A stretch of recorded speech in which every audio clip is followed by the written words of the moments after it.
How does one company get 300,000 plus professionals in 150 countries to work together? With ServiceNow Workflows, Deloitte seamlessly connects professionals across the globe on the Now platform. ServiceNow Workflows provide Deloitte professionals consistency and agility worldwide, which makes it that much easier for Deloitte to thrive and to adapt to whatever change the marketplace throws their way next. Whatever your business is facing, let's workflow it. Learn more at servicenow.com.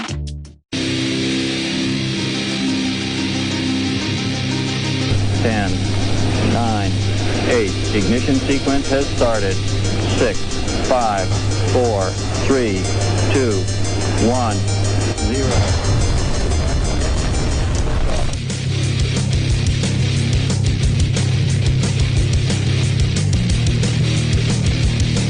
You have entered Untold Radio AM.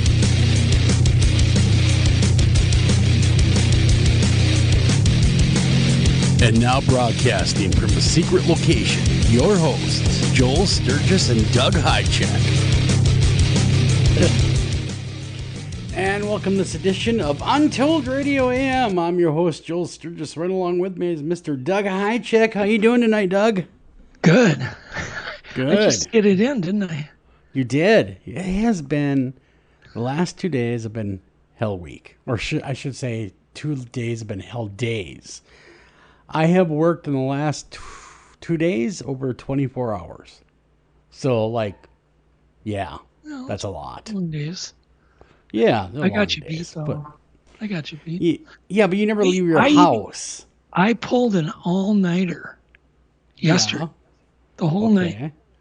Why? I didn't go to bed. Doing what, though? I was working, trying to get done with the International Cryptozoology Museum design. Oh. And how is that coming along, Doug? Good. He'll actually have a built model, I think, by, let's say, Tuesday of next week.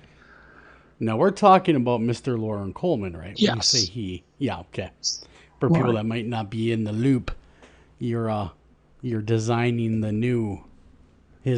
will be his new museum. Yeah, the future home. Yep. For him. So been challenging. That'll be cool.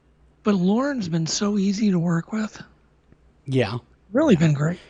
Well, that's good. That's good. I mean, how many years have you known Lauren? Way back. Probably forever. Yeah, it goes a long way. And Lauren even knew my brother, which is weird. Separately. Really? Yeah. Didn't meet him through you. No. You met him independent of you. Yep, independently. Yep. You guys were meant to cross paths. One way or another, fate was going to make sure you guys crossed paths, whether it's directly or through family. It was weird because one time I called Lauren, he goes, "Oh, yeah, I just got off the phone with your brother." And I'm like, "What?" He goes, "Yeah, I interviewed him for my new book." Oh. Well, isn't that strange? Yeah, that was weird. What does your brother do? Oh God, we'll have to talk. I have to talk about him one of these days. But he had a run-in with a Bigfoot, but he kept it secret from everybody. Wow, a secret run-in. I found out through my niece, who came over one day and saw the Legend Meets Science poster. Yeah. And so she's over and she goes, "Oh, my dad's really into that topic too." And I went, "What?" You didn't even know your own brother was into it until that point, No. I would imagine. He was even in the BFRO and I didn't even know. Wow. Huh. Yeah, I guess you learn something every day. Yeah, well, he kind of kept to himself. He was one of these Mensa member type people. He had, when he died, he had, I can't remember, it's almost 1,000 patents. Oh, I didn't know in his dead. name. I'm sorry to hear that. Yeah, he passed on. Passed away.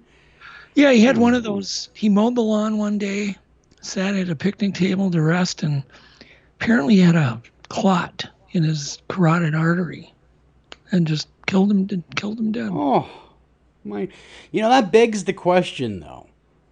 How would you want to go? Quick like that, or would you want to know and have time? I mean, that is one of the ultimate questions out there, isn't it? Yeah, it is. Well, the thing is, both have their price.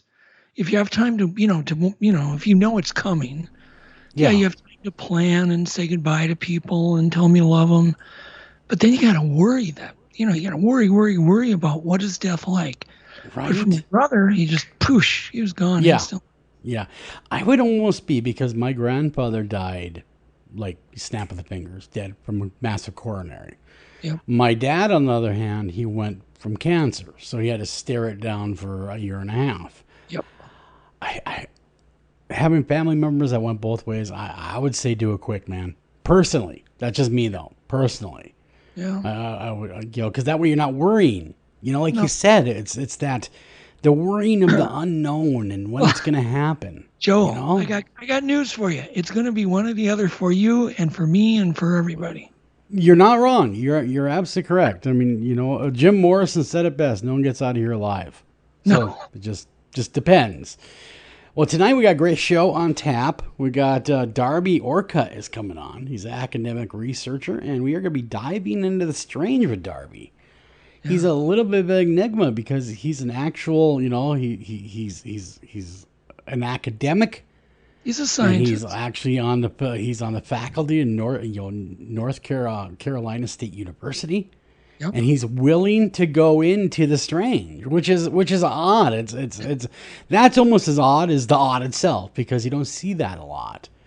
So he'll be on the bottom of the hour. And I asked him. I don't want to spoil it, but I did ask him how, why are you willing to do this? And he's got a great story. So okay. We'll get into that. So that'll be the bottom of the hour. Do you remember my egg story, Joel? Remember the eggs? Yes, you've been talking about your eggs for like 2 weeks now. I know. No, I haven't. Okay. But remember, I thought I got away with it last week, right? You did. You were all proud. What had happened? Now let me back up here. No, I got busted 2 weeks later. People are just tuning in that maybe never heard us before. Oh, God. Doug was in the kitchen doing his best Julia Childs. No, I was. Okay, you were in the garage with Abe Del Rio. In some deep conversation, talk about whatever it is. I think it was the Bigfoot event that we have coming up. Yep. And next thing you know, you hear what can only be described as almost a war going on in your kitchen. Yes, an explosion. And you show up. No. And the eggs. No. That's not what happened. First, we had an explosion, but we just both kept ignoring it. Then another one. That's what it was. We just kept ignoring it like two idiots. And then finally, after the third or fourth one, all of a sudden it hit me. I had left hard-boiled eggs on boil on the stove, and the water had all evaporated. And they were turning red and exploding. Right. The sulfur yolk was exploding. So anyhow, you would think after 2 weeks I would have got away with it, that Yvette wouldn't have busted me. You would have thought so. But no. So the other night she goes, "Oh, what's that big mess under the vent hood?" And I went, "What?" She got you. And I go look. And oh my God, I got this grin on my face. I'm not good at lying. And so I said, "Well, some eggs exploded." And of course, a half an hour later, I got lectured for at least 30 minutes. And I'm still on probation, so I haven't cooked since. And so you've been kind of barred from the kitchen until you can earn your cooking privileges back. Yes. Huh. Well, I don't blame her, gosh darn it. I mean, you almost did destroy the kitchen. But the point is, I thought I had committed the perfect crime. You did. You never get away with it, Doug. You never get away with it. I couldn't. No. 2 weeks later. 2 weeks later. Clean. Everything was perfect. There's no statute of limitations on getting caught like that. No.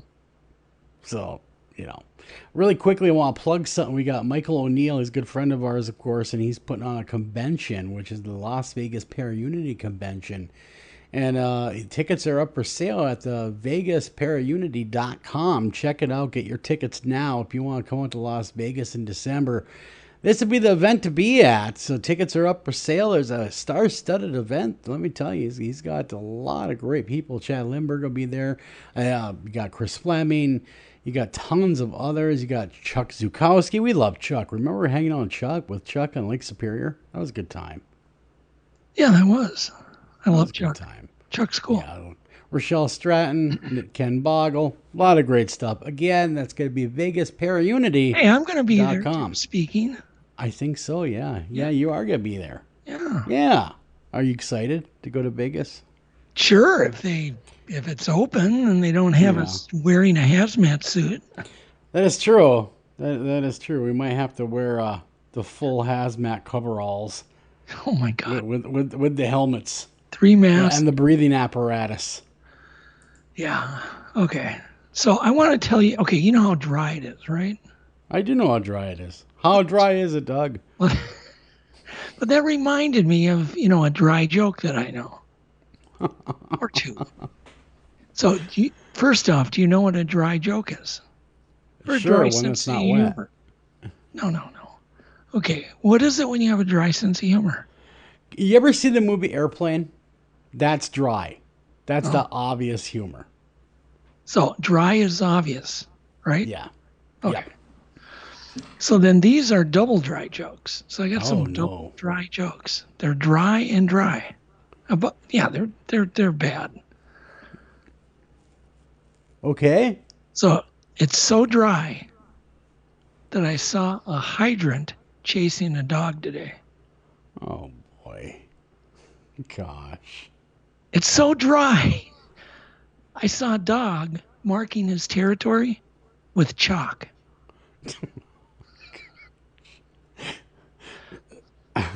I don't even know where to go with this. Okay. Well, you can do. I want you to do the little drum roll. Can you do the little? Okay. Are you ready? Okay. I want to hear your best verbal drum roll. Okay. My best rim shot.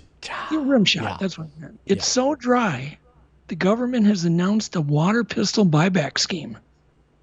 I can't even do the rim shot, but yes, I'll try. That was terrible, Joe. You got to. That was terrible.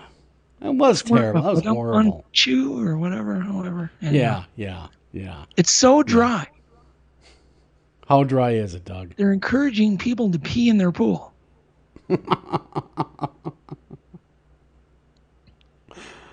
Oh, so dry. What did you? That I went swimming at the public swimming pool and they had closed 2 lanes.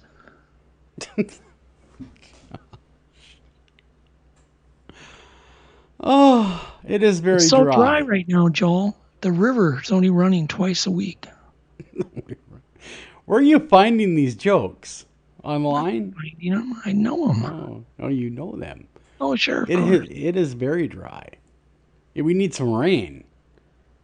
We all need rain, but we really need rain. Oh, it's bad here in our area. Yeah, in fact, we have a big wildfire just north of where I'm sitting right here, about an hour, maybe an hour 10 minutes north by Ely. That is growing quite rapidly up there. So, if you are living in that area, or if you have family in that area, touch base with them. Make sure that they're doing all right. That it would be in Lake County where that's burning, a little place called Isabella, Minnesota. Which, if you've never been to Isabella, it's quite a place to go. I love going there for bird hunting. I got a question. How far is the fire from the blowdown? Where all that, it's inching closer. It's getting to be a concern about the blowdown. It's getting to be a concern. So now, anyone that's listening that doesn't know what we're talking about, in 1999, they had straight line winds that came through and did a massive blowdown in the BWCA, which is the Boundary Waters Canoe area. Well, what they have decided to do over the last, 20, 30 years, is they've decided to leave the blowdown right where it is and let nature take its course. Well, that has created a huge tinderbox, is what it's done. And so now this fire is inching closer to that tinderbox that they fought over about not cleaning up, because I remember at one point they were trying to get it cleaned up by allowing one-time only logging operations in the area, and that was shot down. And that's a political thing, whoever. But I'm just saying, because it was left, it created a lot of fuel now for this fire that's out there. But we're hardly the only ones that are burning up. You got Canada, you got California. Everyone's burning up right now. It is dry. It is a rough time of year. Yeah, okay, the blowdown up in the BWCA is like 1 billion trees that are all just toppled in on each other that are dead. Yeah. And they're thick. That'll be That will be the forest fire of the century. Oh, easily. If not the millennia. Yeah, it'll be a bad situation. It'll be really bad. Bad, very bad. So anyhow, Doug, I mean, we got Darby coming on. We're talking to you about your eggs and your egg caper, and we're talking away here. But we also have to talk about cameras. Anything new on Camera Watch? Oh yeah, yeah. No, it's so dry up there that there was like 4 rivers on the property. Creeks, rivers, streams. Yeah, they're gone. The animals really? have just departed. I mean, Yes. I haven't even seen a deer. And literally, I was sent photos of the creek beds and stream beds and river beds. They're bone dry. It's just scary. So an animal has to have water, so it's going to evacuate the area. Yeah, it's going to follow the water. Yeah, it's going to go to a lake. They're going to be a lot of wildlife around lakes.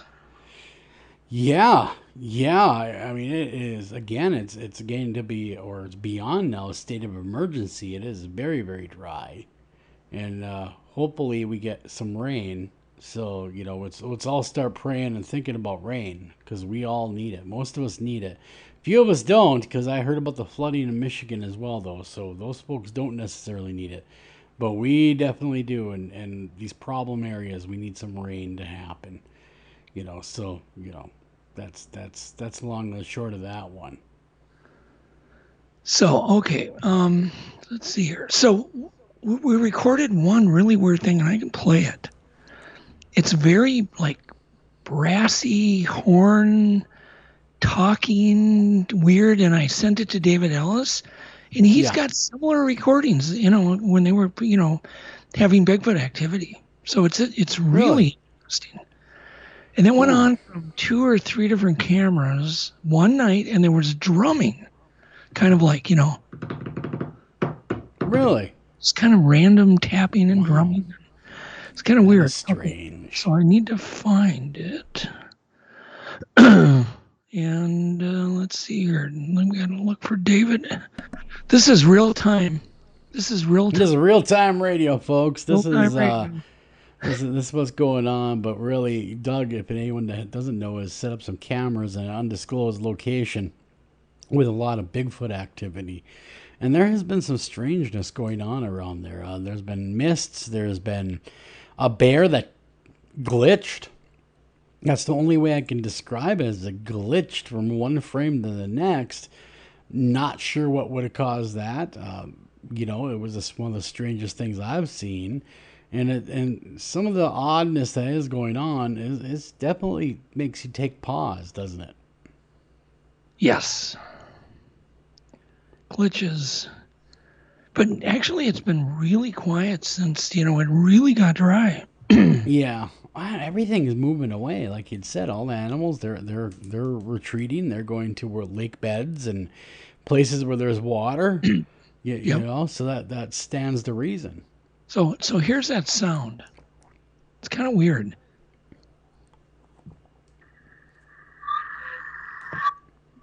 Whoop.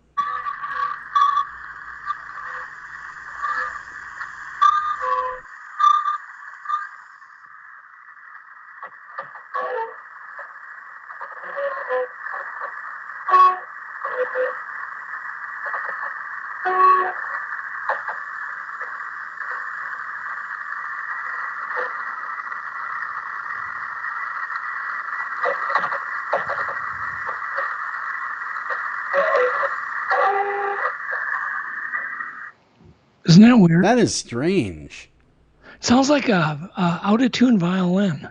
Yeah. But it's in the middle of the forest. Like, what in the world is going on at 3 a.m? Yeah. What do you think? What's your best guess? No idea. I can only go on what, like David Ellis would say. He said it matches other recordings. Yeah. That is strange. I don't know. Who knows? For all I know, it's it's some person there, but it's just weird. Yeah. And now this is before it got so dry, or is this just the other night? This was the other night. Yeah, it was the other night. Okay. So, yeah, it sounds like a Bigfoot that needs a drink of water. Yeah. Thirsty is, all hell. Who knows? But the Who activity knows? is really just dead. Yeah. You know? Yeah. Well, It's- like I you mean, said, I haven't even seen a squirrel. that's saying something. Yeah. So what we're going to do is we're going to reflash the cam soon, and then we're going to go live. Mhm. But it's kind of a weird deal because now the animals have all left. Everything's left. So that's kind of a bummer to go live.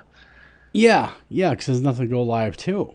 Yeah, well, If nothing's around, trees. makes it real hard. So who knows? Whatever. Rain, I would imagine once you get rain, it's going to liven things right up. The animals will become back, moisture will be back. You're going to see a lot more activity. Yeah, we definitely need some activity. By the way, one of our books from Hangar One Publishing is available, a new one available for pre-order on Amazon, called The Owl Moon Lab Experiment.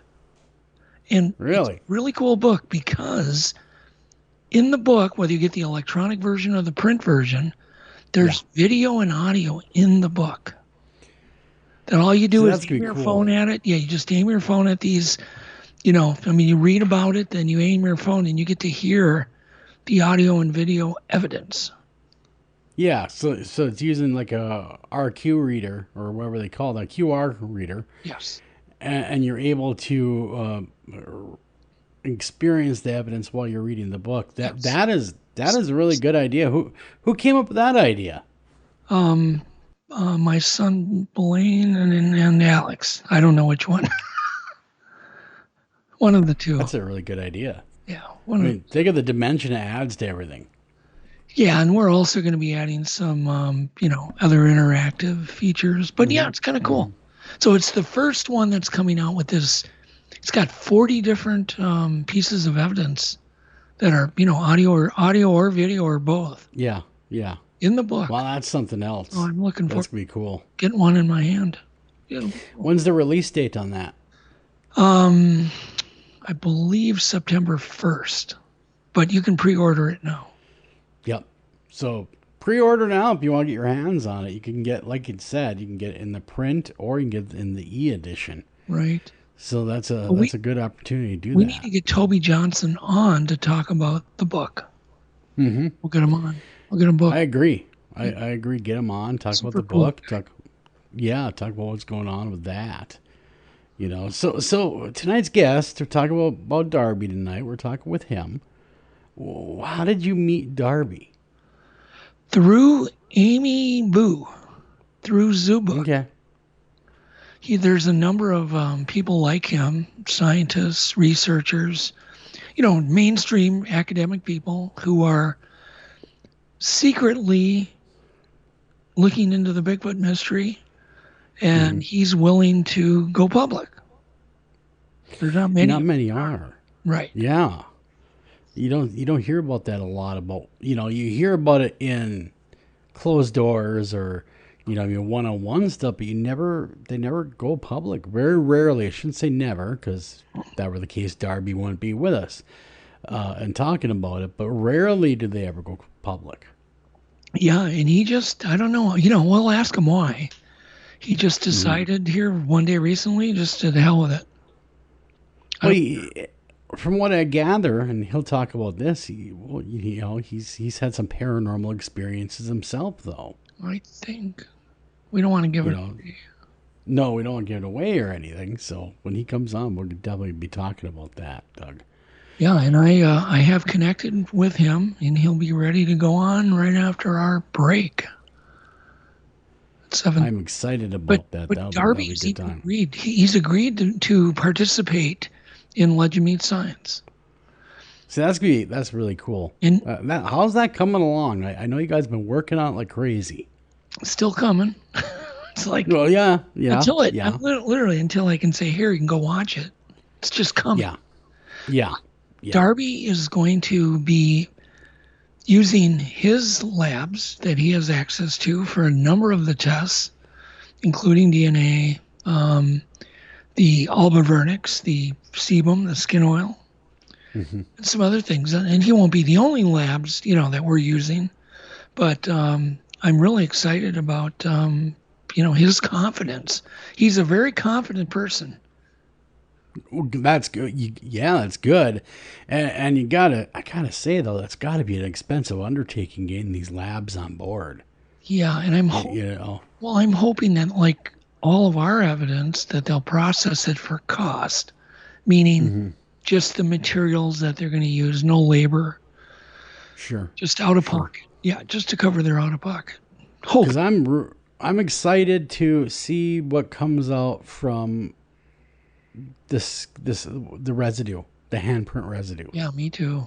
I really want to see what that's going to bear out. Yeah, in fact, Darby found a chart that actually goes through and spectral analysis of all of the different sebum for every primate, including humans. And you can see the comparative and how, like, I'll talk more about it, but like gorillas don't have any triglycerides in their skin oil. We do.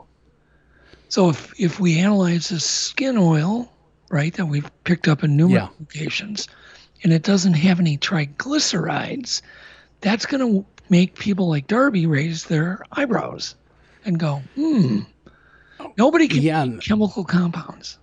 Yeah, that's the thing. That's the ultimate truth, isn't it? You can't beat the science. I mean, you probably could. Well, if I tried, I probably could, yeah. You could probably, No, couldn't. Go to Cub Foods and get triglycerides. I'd like to get a bottle of triglycerides. I don't know that you have triglycerides just hanging around on a shelf somewhere. No. But it was really cool to see, like, the differences between chimpanzee and gorillas. There's even a difference between the different, hairy primates. They're all different. Yeah. And, well, you have a lot of examples of it, too. Not just one example, tons. Yeah. No, it's really interesting. And so it'll be something really... don't you also have one that's a face print? Yes, we have a face print where we've collected the skin oil. It also had that white, gray look. And, of course, we have the homeowner actually ended up shooting that particular animal. It's a great... Really? We got to get him. I'd love to get him on if he'll come on. Wow. Yeah, he had a face-to-face with it. It literally... Okay, he thought his wife had left a black shopping bag on the roof of the SUV. He went to his car, and he just sees the black shopping bag thinking, oh, she left the shopping bag on the roof. Yeah. Well, all of a sudden, the black shopping bag approaches him in the dark, if you could imagine this. Wow. You don't see that every day. And, of course, he thought this thing was, was getting aggressive. And he claimed he unloaded his clip, point blank. Wow. Yep. Man. And then, of course, it probably tore off at that point. Yeah, it took off. And, of course, there was blood found in the driveway. Yeah. Nobody collected it. And literally, he had his driveway scheduled to be Class 5'd the next day. But even the sheriff saw the blood. They didn't collect it because they didn't find any trace. They did a search of the property. There was no trace, of anybody. Yeah. The blood trail ended very quickly. So we ended up getting nothing. Oh, because there wasn't enough evidence to support an intruder. So they didn't go any further with it. Yeah. No, it's a crazy story. But can you imagine all the times that it was just that close? That evidence, or people having maybe the Holy Grail evidence and not even knowing it. Yeah, but the thing is, we at least did collect.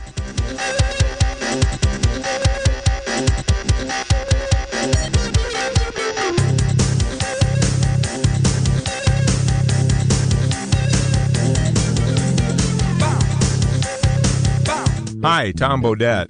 If you can hear me, then you have an internet connection, which means you can do cool things online, like listen to streaming radio, obviously, or watch a video of a monkey washing a cat. Let your freak flag fly. Or you can book a room at a great price at motel6.com. Isn't the internet wonderful? Everything you want right at your fingertips, and whoa, did not need to see that. I'm Tom Bodette for Motel 6, and we'll leave the light on for you. Unexpected reactions to smart financial decisions brought to you by feedthepig.org. Well, I finally did it. My student loan is totally paid off. I can't believe it. I can't believe it either. I paid more than the minimum each month, and soon enough, it was gone. So you're just giving up? Giving up on what? The life of luxury. Egyptian cotton, caviar Thursdays, designer everything. What are you talking about? Our plan. What happened to winning the lottery and mastering the art of the perfect mimosa? Hosting galas, wearing enough jewelry to require a bodyguard, vacationing in the French Riviera, and then buying it. I just thought maybe it was time to prepare for my future. You know, set some financial goals, make some smart investments, open a 401k. Financial goals? Investments? A 401k? You are horrifying right now. Listen, if winning the lottery were easy, everyone would do it. When it comes to financial stability, don't get left behind. Get tools and tips for saving at feedthepig.org. This message brought to you by the American Institute of CPAs and the Ad Council. Northern Tool and Equipment. So me and the boys head out to tailgate today and find some other fans in our spot. Well, it happens. Cheering for the wrong team. Oh, this is war. Even worse, they've got this couch set up and everything. A couch? Yeah, it's sectional. All right, first thing, don't ever use the word sectional again. Done. Second, I want you to grab a 4,700-pound tow chain with J-hook and grab hammer. Throw that on the back of your truck. Got it. Now you're going to Hail Mary the J-hook over the end of that couch. Time to find a better spot for your new friends. That should do it. There's no problem a little horsepower can't solve. Northern Tool and Equipment. Taking a family of 5 to the amusement park can cost a small fortune. Oh, yeah. So to save some money, we thought, hey, let's bring the amusement park to us. Yeah. Go ahead. All right. Step right up, young man. Are you ready to ride the wacky waterfall?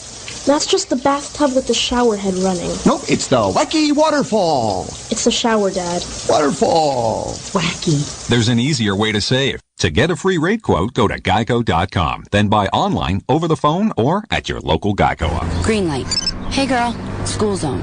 I'm getting hungry. Car changing lanes. You want to meet me for pizza? Stop sign. Intersection clear. Yeah, street. Pizza sounds good. Ballin Street? Girlin Street! It's hard to concentrate on two things at once, like texting and driving. Stop the text, stop the wrecks. How will you stop texting and driving? Tell us at stoptextstopwrecks.org. Brought to you by the National Highway Traffic Safety Administration and the Ad Council.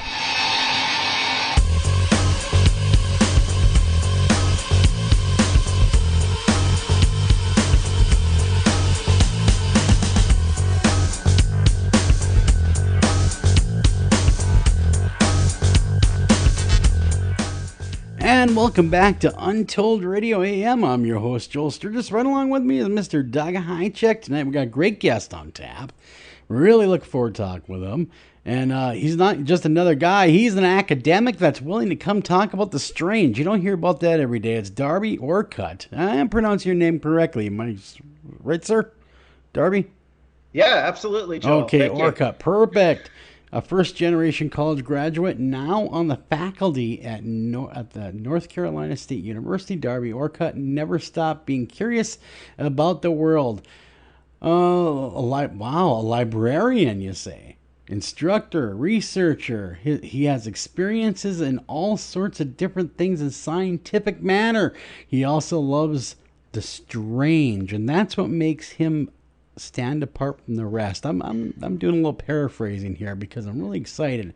Darby especially has done work with the strange and the sciences, and that's what I want to do, is talk about the cutting edge sciences of Darby, about what we're going to have to be doing to further the study of Bigfoot. Without any further ado, Darby Orcutt. Well, thank you so much. I'm happy to be here.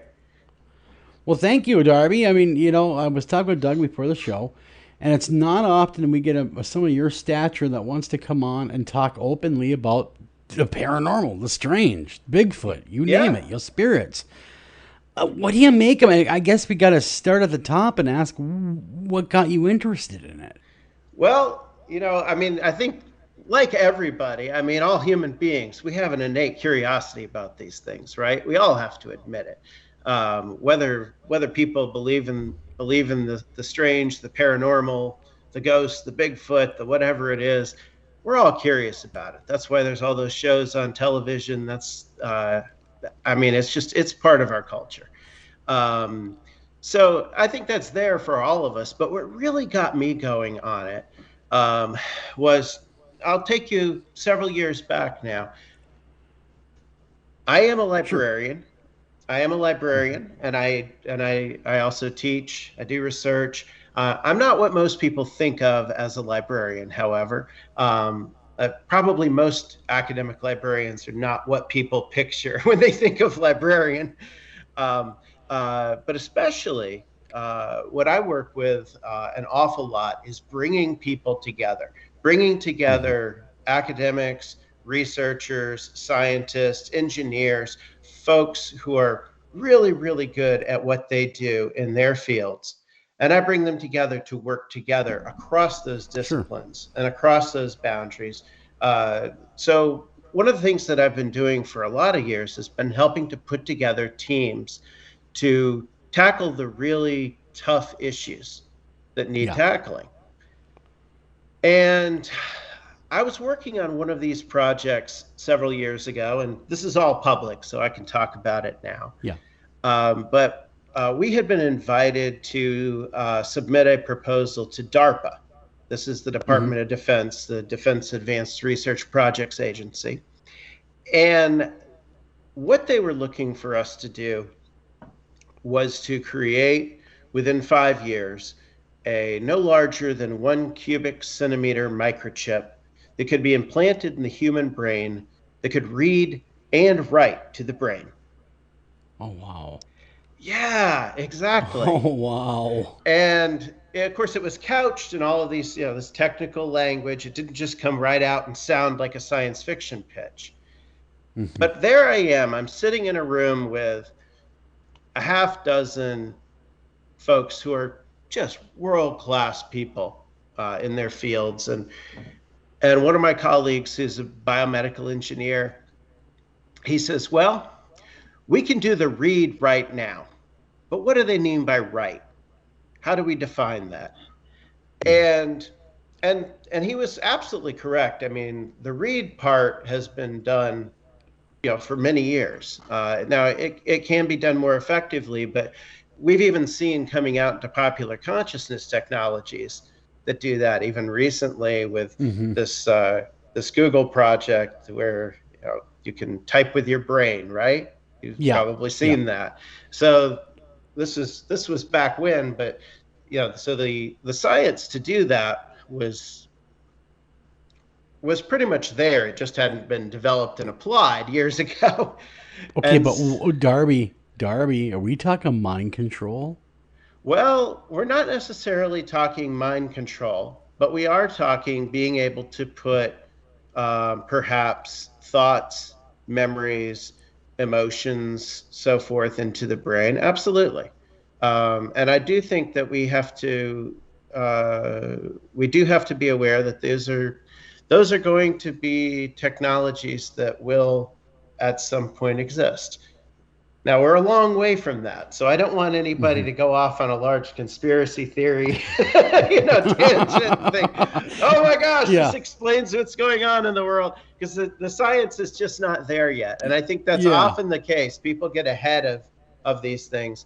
But we do need to start thinking about what sort of a world we want to live in. And that's the other piece of what I do, which is the society and the culture piece, is really thinking about what are the implications for this new science, for these new technologies on our culture, on our social systems, and how do we make sure that people have a voice and continue to have agency, continue to have choices in the world that we're building. But I'm sitting there with this esteemed group, and I had this moment where I just felt like I was living in a science fiction movie.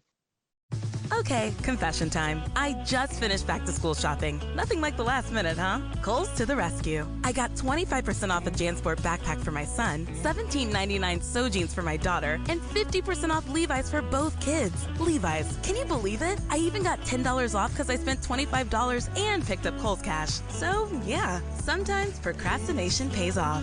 Select styles. 10 off 25 offer in September 6th. Levi's coupons do not apply. Some exclusions apply. See store or Kohl's.com for details. This is UCare's Health Plans Decomplicated, where we ride our team bike and answer plan questions.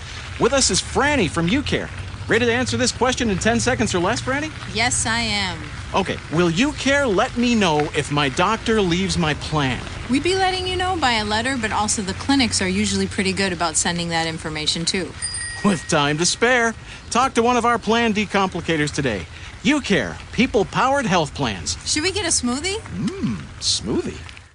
And I was, because the things that we were talking about that we could do already, that we thought we could do soon, were things that even a few years before that, and to most people today even, seem impossible. So that had to been surreal. Like you're saying, you're sitting there and you're talking. You're surrounded by just these people that are at the top of their fields, discussing a technology with the government, essentially, about a reading and writing to the brain technology. What would that have technology, if you could talk about it, what it would have been used for? Well, of course, that's what we didn't know. This is Melissa Cookston, the 7-time world barbecue champ and judge of the American Barbecue Showdown. I've spent years perfecting my famous pork recipes. And good news for you, Prairie Fresh has plenty of pork recipes that are quick, easy, and will taste like they've been passed down from generation to generation. So head over to prairiefresh.com to make your next mealtime a new family tradition. prairiefresh.com. This is UCare's Health Plans Decomplicated, where we ride our team bike and answer health plan questions simply. With us again is UCare's Franny. Ready? I'm all set. Are UCare's documents available in Spanish for my mom? Absolutely. And if she calls customer service, we can get her an interpreter there too. And we have interpreters for over 200 languages. Gracias, Franny. Talk to one of our plan decomplicators today. UCare, people-powered health plans. Nice bike, by the way. Aw, thanks. That wasn't part of our challenge. Gotcha. It's a need-to-know basis, and you just didn't need to know. That is par for the course with these DARPA projects, is that they're oftentimes developed with top scientists, engineers, academics, and the technology is developed to a certain level, and then DARPA or the Department of Defense or what have you, whatever branch of the military, takes it in-house and figures out how they're going to apply it. So we were doing the basic science, or we were asked to put together a proposal to do the basic science that would then lead to later applications. Jeez. I mean, now I can speculate on. Yeah, I mean, my mind is going crazy with speculation. What they would be using that for, you know. But I don't want to speculate too hard, because then it takes us down a rabbit hole conspiracy. It can, but you can think. I mean, even if you're not going to go deep down that rabbit hole, you can certainly think. Have you got it? The Shields Visa card gives you automatic gift card rewards. You can use the Shields Visa anywhere, and the more you use it, the more gift cards come your way to give you what you're passionate about, like a new golf club, shoes, fishing gear, or whatever makes you happy. Stop into your local Shields store or visit us online to get your own Shields Visa card. Shields Visa. Got it. Tap the banner for more. How useful it would be if you're dropping a team, for example, of soldiers into a theater of operations that they're not familiar with. You could put the Google Maps version of, into their brain so that they know what the map looks like as if they had been there before. So I mean, that's low-hanging fruit to figure out how this could be extremely useful. Yeah, tactical advantage in warfare, stuff like that, which many times, and our technology does start with the military and it bleeds over to the consumer market. And that's where I'd get really afraid with that technology is once it hits the mass market, what people would be using it for. Yes, and actually, there are private companies who are working on that type of technology right now, and at this point, it may have surpassed what the Department of Defense has access to. Sure. It's not something.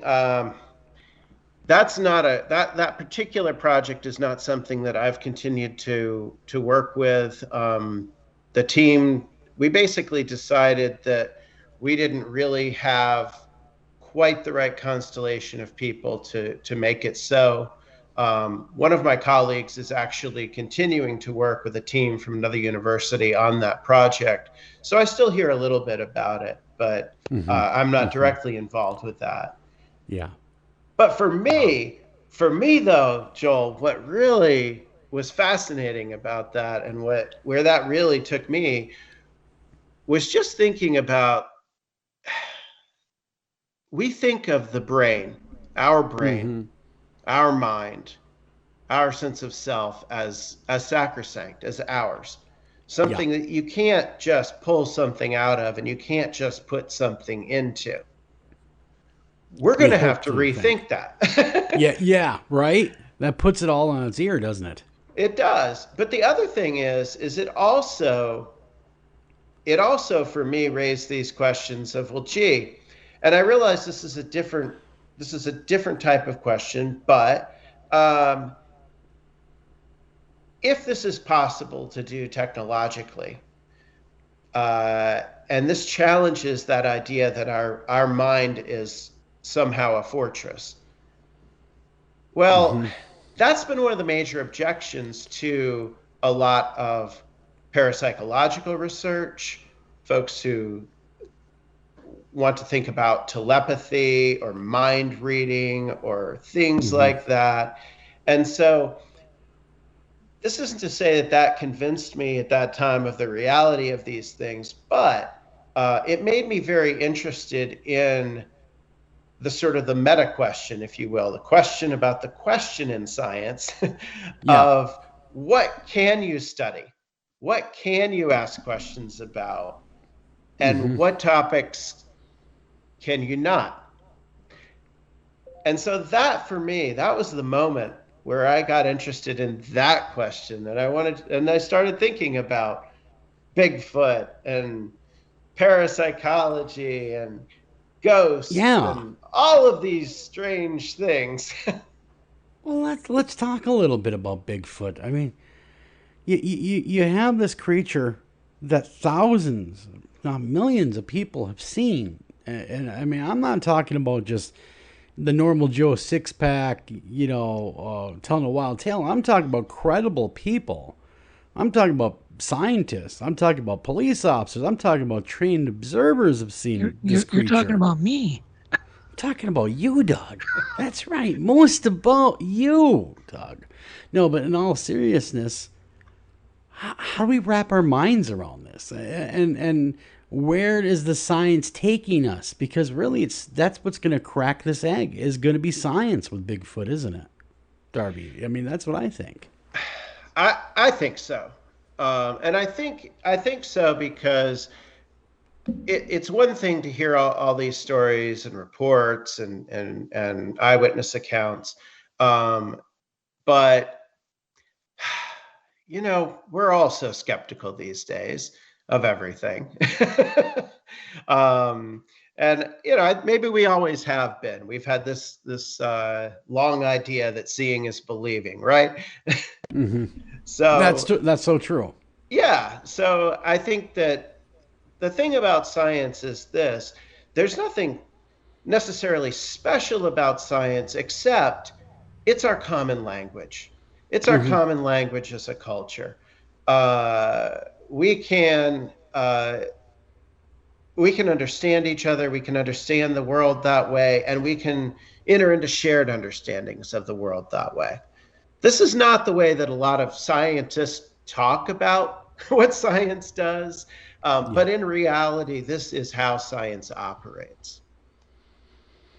Why the hesitation of mainstream science to want to take the Bigfoot topic up, even just for a minute, and think on it logically and actually put some real effort behind it? Either prove it or put it to bed. Well, I think there are probably two big reasons for that.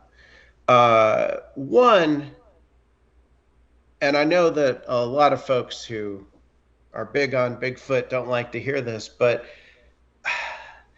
the case really hasn't been made yet that this is something necessarily that warrants a large investment of time or money or research dollars. There needs to be a better basic evidentiary basis put forward. That still needs to happen. I think that could happen, and I'm actually trying to work towards that happening right now. The other piece of this, I think, is very much cultural.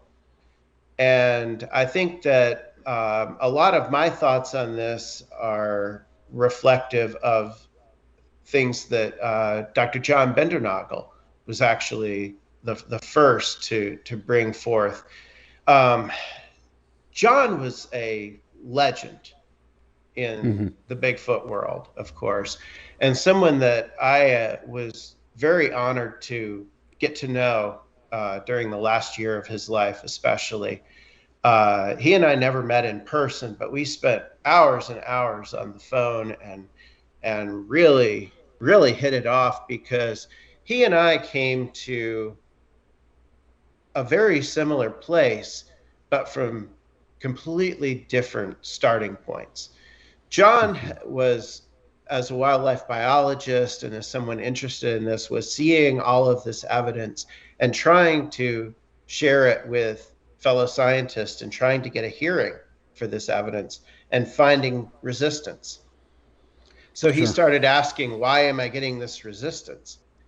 I, on the other hand, was coming from that question of asking, why are some questions allowed? Why are others not? Yeah.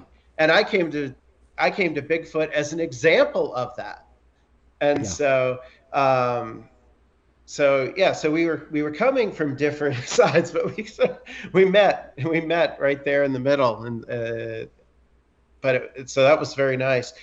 But John said that, and he writes about this in his, particularly in his Discovery of the Sasquatch book.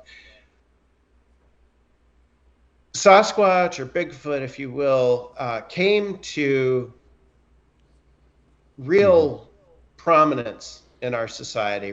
People became aware of Bigfoot at a time when the predominant scientific models really just, there didn't seem to be a place for a creature like that. If you go back to the 1950s, the 1960s, we're talking about, the time that the term Bigfoot was coined. We're talking about, in the 60s, the Patterson-Gimlin film, and that's the first image that, and still the primary image that most Americans have. The idea was that the way that Homo sapiens had evolved, that we had replaced the species, the similar species that came before us. Neanderthals were around, and then, hey, Homo sapiens comes along. Hey, it's, we're the better, more fit alternative, and so the Neanderthals die out, and the Homo sapiens rise to prominence. So the model was basically there was one Homo type species at a time, or yeah, I know what you mean. Yeah, we're not supposed to be existing together today. I mean, we were supposed to be, like you said, the fitter, stronger, classic survival of the fittest. They died off, we thrived. And starting in the 1970s and going on up especially to today, suddenly we have we have found all of these other close relatives, and close relatives who lived contemporaneously with us and with one another. And we know how incomplete the fossil record is, and this is just what we're seeing in the fossil record. So the possibilities are completely different now. They're utterly different. And so I think, and this is something that John and I would talk about sometimes, is what if the American public had never heard of Sasquatch until, say, the 1990s? Would it have been taken differently? Would it have been seen, and would it have become not a joke, but a possibility? Oh boy, that is a good question. That because we were further advanced, you'd like to think. Go ahead, Doug. No, I'm just saying that's kind of a deep concept, because that is because we were in a much different place as a people at that point. And the name that was coined, Bigfoot, certainly hurt the science. But Darby, what science has kind of poked in and out of the Bigfoot mystery.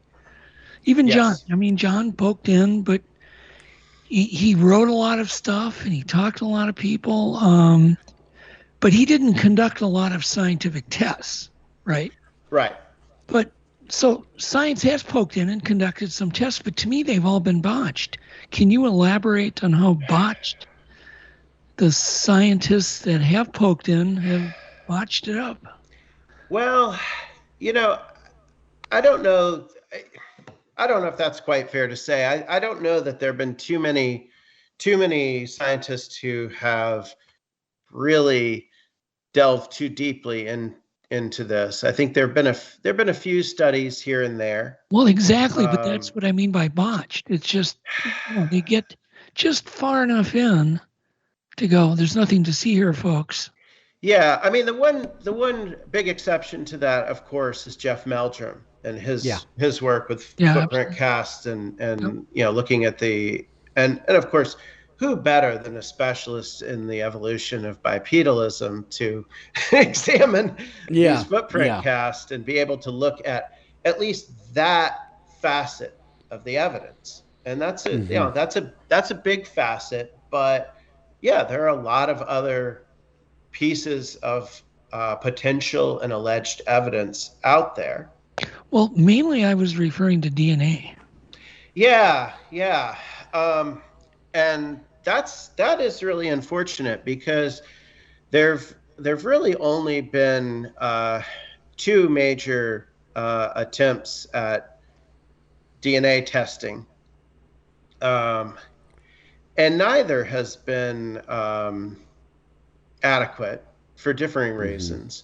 Certainly there was Brian Sykes' study, and he was certainly well qualified to undertake the testing that he did, but he only looked at, what was it, 6 or 8 samples from North America. It was very much of a, like you said, Doug, a quick jump in and jump out of the pool. And unfortunately, I think both because he was, certainly a very credible scientist, and because he didn't find Sasquatch in the North American samples, they all turned out to be known species. Then I think, unfortunately, what's happened, and I actually use this as an example in my teaching, a lot of scientists and a lot of others look at that and say, oh, look, he tested this and didn't find anything, so therefore there's nothing to be found. Sure. And they don't think about the fact that he tested barely more than a half dozen samples. He himself said, look, this doesn't show that there's nothing to be found. This shows that we didn't find anything in the first half dozen samples. Well, yeah, because there's thousands of samples out there. They're just waiting to be tested. And to cast that small of a net, I mean, a half a dozen, you're not going to learn anything. Well, the other thing in a half a dozen that really bothered me about that test, they didn't look at any of the morphology of the things they were testing. Yes. So they were given a sample, told a story, and didn't even bother to look. They could have, in 20 minutes, eliminated all of those samples and not wasted the resources, testing those. So that's where I get, I got kind of a chip on my shoulder against some of these. I call it botched. But that's how I think of it. Well, and that, the other thing too is that, and this was another thing that, John and I both bemoaned, was the fact that Sasquatch studies, scientific studies, are media events.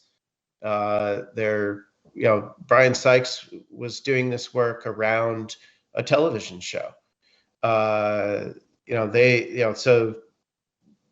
I guess, hey, it's not sexy to go on television and look at the morphology of the hair, look at the hair under a microscope, determine that it's something you already know what it is, and to skip the DNA test. But you don't get the nice drum roll effect and the big reveal at the end of the TV show. Well, because the TV show's entertainment. You got to have something to show us. I mean, I'd like to see a serious study on it, minus the TV then. I mean, where it's just the actual honest to goodness try at it, I guess, without the clouding of the entertainment factor of needing to produce. And, not to get ahead of things, but that's what I'm working on right now. In fact, that's what I'm embarking on. But actually, to finish answering your question, Doug, I mean, the other obvious elephant in the room is the Melba Ketchum and her colleagues who self-published that DNA study, that so-called Sasquatch Genome Project. Yeah, do you want to get into that just a bit and kind of tell us what you think went wrong? Yeah, let me get into that, because I think that this is something that's really important to understand, and particularly as like I say, as I'm putting together right now the team to do this right. This Ketchum et al. Study is it has really impacted how a lot of people who are interested in Sasquatch think about the subject. And it's really unfortunate. And I'll start off first of all by saying that I've never met Melba Ketchum. I don't know anything about her in terms of, personally, she may be a wonderful person or not, or I don't know. I have no, all I can do is I can look at the body of work, and comment on that. So this, and I have to say that because I know she has so many defenders. And I think in part she has so many defenders because she was done a disservice in that when she first put together this article on this project and sent it out to journals, we know that there was at least one or two of these journals that refused to even look at it because of the subject. And that's wrong. That's absolutely not scientific. That's not how science should operate. That's not how scientific journals should operate. And so because of that, which did happen and shouldn't have happened, that was completely unfair to her and her team. I think, though, because of that, there's still this conspiracy theory that feels like, well, everybody, all scientists are out to get her. And that's absolutely not the case, because there were other journals who did put this through a very serious and rigorous peer review, who were really interested in looking at this and gave it a shot. And that's the unfortunate thing, is that once you actually read the paper, for those who can read the paper and have the basis to understand it because it's very technical. The paper itself is just not well done at all.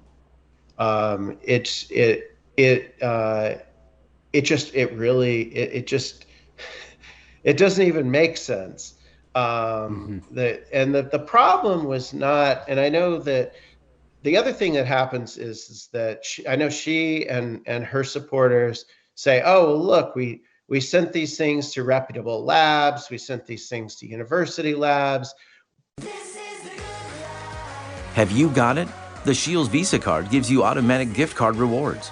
You can use the Shields Visa anywhere, and the more you use it, the more gift cards come your way to give you what you're passionate about, like a new golf club, shoes, fishing gear, or whatever makes you happy. Stop into your local Shields store or visit us online to get your own Shields Visa card. Shields Visa. Got it. Tap the banner for more. North Dakota was made for road trips. A place where you can hit the trail, follow your curiosity, and find that any day holds the possibility to be legendary.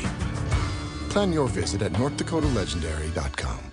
This is the data that they came back with, and that's absolutely the case. The data that she presents,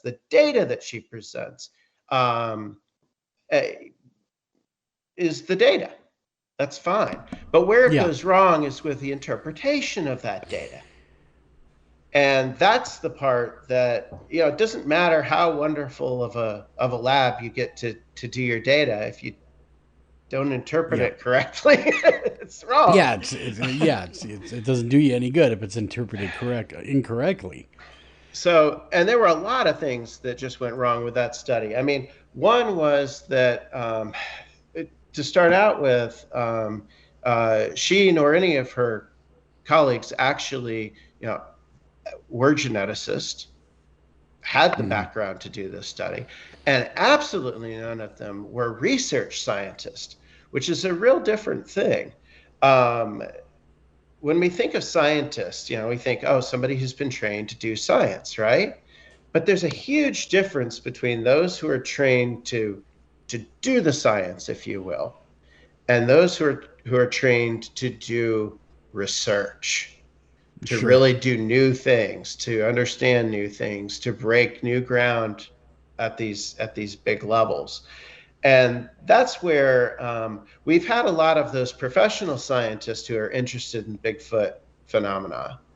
But we've really hardly scratched the surface of getting a research scientist involved with that. Folks who can really do this type of work. Yeah, they can really move that ball forward. Okay, instead of just being, it's not good enough just to be a scientist. You have to be the right kind of scientist, the right person to interpret the work. It's like the difference between this is that and I don't mean this to be offensive to anybody, but on the one hand, having, Melba Ketchum as a veterinarian and somebody who had started up these labs for human forensic analysis, it's kind of like having somebody who knows how to drive a car and maybe knows a little bit about how to fix a car and asking them to design and build a car from scratch. Gotcha. That makes sense. These are two very different things. And unfortunately, she used a lot of the right tools, but she used them incorrectly. And that's what happens with these labs. So for example, a lot of the labs that she sent samples to were labs who look for human DNA specifically.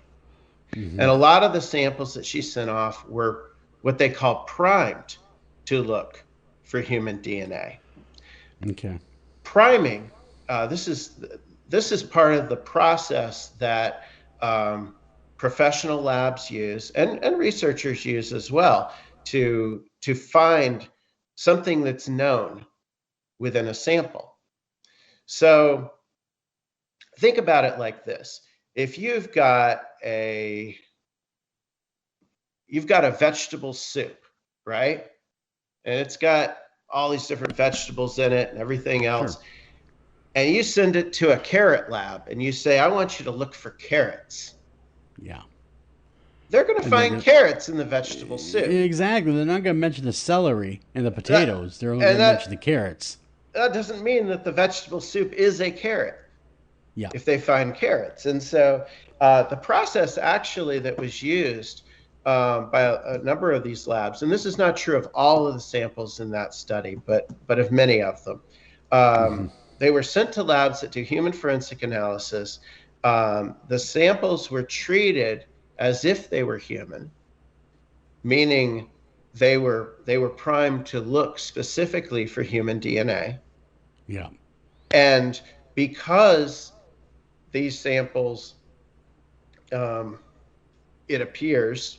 certainly appears to be the case, because these samples were at least a little bit contaminated with human DNA, they found it. That's what the priming is part of the what's called the PCR process in genetic testing. And PCR is something that meant nothing to anybody 2 years ago. But now in the time of COVID, you may be familiar with PCR testing because you've heard of the PCR COVID test. Yep. And exactly. you've heard that the PCR COVID test is the better way to detect COVID than the other test. Now, why is that? Well, PCR is a process where we know what coronavirus DNA looks like. Okay? We know what distinguishes it from other viruses, from other species, from anything else. We know what genetic sequence we can look for to say this is COVID.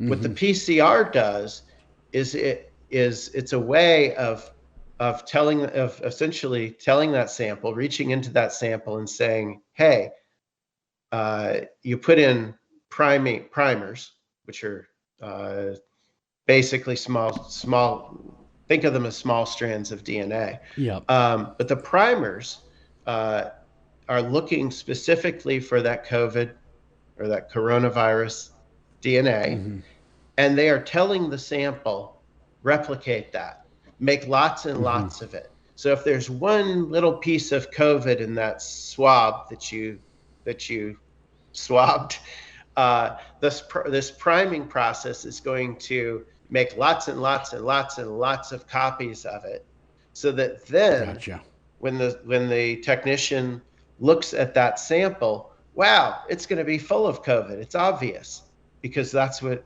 we told it to do. Yeah. So if you carry that over to these tests, and you prime this for a genetic marker of human. Now, if you sent the lab, whatever you've sent to the lab, if it's got a little bit of human in it, and you've now replicated and copied that human DNA sequence, well, it's going to look human, even if there was only even if there was only a little tiny bit of contamination in the sample. So that was one of the problems with a lot of the tests too. And then, there are countless others, but the ways that it came together. And again, it's nothing against the people who did this. It's just that they obviously were not equipped to do this type of work. Darby, what was with the lemur DNA that was reported? Do you remember that? Yeah, well, essentially, what it seems like Ketchum and her colleagues did was that they took all the results that they got at face value. In other words, if they had degraded DNA, or they had DNA that was, no DNA matches even the type for that species, for its own species, 100%. You're always talking about something of a statistical match. And Ketchum and her colleagues didn't seem to understand that basic aspect of analyzing the data. And so they got back all of these results, and they just said, well, these are the results. Yeah. And so yeah, it was just, and so it was kind of like, instead of looking at, again, to use the vegetable soup metaphor, instead of looking at the vegetable soup and saying, look, we got results where, hey, there's carrots in here, and there's potatoes, and there's all these different ingredients, and concluding that, saying, well, we have this strange hybrid between carrots and potatoes and whatever else. Yeah, now that you put it that way, it just... Darby, I want to back up just for a minute. You had mentioned the PCR test for COVID-19. Yes.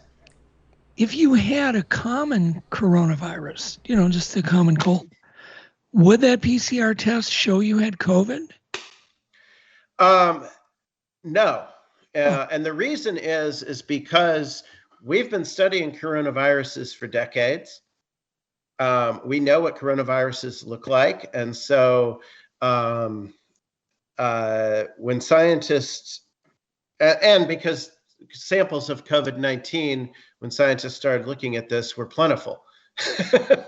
So when you have access to the full sequence, then it's easy to know what it is that you're looking for. So to bring that back to the Sasquatch, if we had a body, right? Yeah. And we could take a DNA sample from the body. We know it's from the body. We could sequence the entire genome because, hey, it's fresh and not degraded, not just some hair that's been out in the environment for Lord knows how long. Then we would have a pretty good idea of what constituted Sasquatch DNA. We would also be able to look at that next to other species and be able to see what was distinctive about Sasquatch DNA versus those other species. In the same way that we can look at COVID-19 against other coronaviruses and understand what makes it distinctive so that we can recognize it when we find it. But that PCR test is a way of, we can take that difference and we can say, okay, magnify that difference so that we can detect it. And isn't that what's gone, kind of haywire, I guess, with all these tests, is they have not worked on the differences. They just say, oh, it's human. Well, what about the rest of it? Well, that's the interesting thing. I mean, I think in the case of the Ketchum study, in the case of most of these studies, most of these samples have very clearly been of known species. And in fact, with the Melba Ketchum study, she's now posted on the project website, the Sasquatch Genome Project website, a lot of, maybe most of, maybe even all of the data. So the sequences are there. So I myself have taken advantage of that she's made those available. I've downloaded sequences, and I've rerun the analyses myself in the NCBI software. NCBI is the National Center for Biostatistical Information. This is a part of the NIH and the U.S. National Library of Medicine. And they have a tool there. It's called the BLAST tool. Stands for Basic Local Alignment Search Tool, if you care.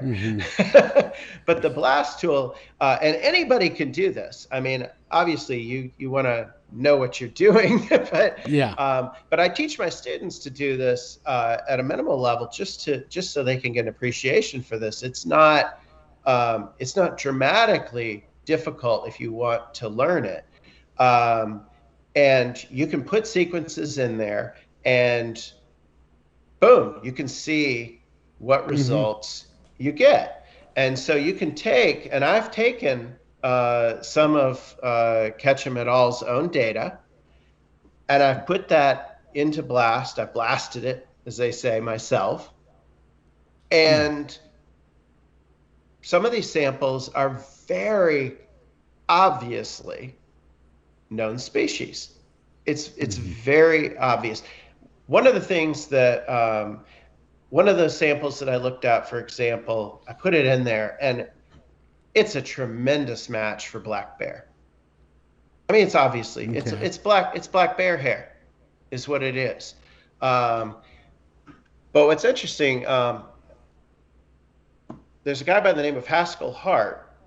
Haskell Hart is someone who reports his own Bigfoot experience, someone who, he's a retired chemist. He is someone who very much would have liked to have seen the Sasquatch Genome Project succeed. He's looked at it, and he's written a whole book on it called The Sasquatch Genome Project, a failed DNA study. And Haskell's done a really good job of getting into the nitty gritty. He reran all of the analyses of the data. And like I say, I reran some of them myself. I got results that looked like Haskell's. You know, other people have done this now. The thing that Haskell points out in that book is that at the time when Ketchum and her colleagues were doing their blasting, doing their analysis of this data, there weren't sequences in the database for black bear. This is a work in progress. They're constantly adding new species to this database. And so, so things that didn't come up as a match or look kind of like they didn't match for the Ketchum team, if you rerun them now that the black bear sequences are in there, boom, obviously they're black bear. Yeah, who would have thought that wouldn't have been in there even back then? Well, the funny thing is that a lot of the species that are found in there are, well, a lot of them are viruses and things like that, certainly. But there are a lot of sequences in there for mice, because obviously mice are used by scientists to study various things. And so these were some of the first things that were sequenced. And even today, a lot of species are still, they still just have kind of tentative or extrapolated DNA sequences in there. They don't even have full sequences available yet. Still, science is always a work in progress, Doug. It's true. So was there anything interesting in her study? That's